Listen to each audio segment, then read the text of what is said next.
Kita belajar ikhlas ya tuan-tuan. Saya belajar ikhlas. Tatkala semua orang ingin menunjukkan amalannya, kita sorok.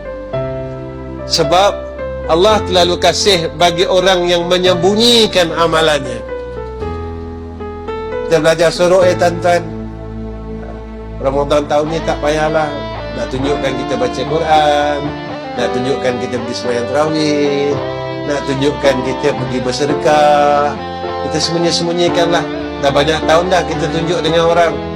Kita bagi sedekah dekat orang, tunjuk. Kita tarawih, tunjuk. Kita tadarus, tunjuk, tuan-tuan. Dalam grup WhatsApp, dalam Facebook. Cukup-cukuplah. Udahlah kita ditipu, tuan-tuan. Besok balik kosong, tak ada apa-apa. Ya, cukup-cukuplah. Cukuplah, tuan-tuan. Ya, tak payahlah kita tunjukkan amal baik kita. Besok kita susah kat sana.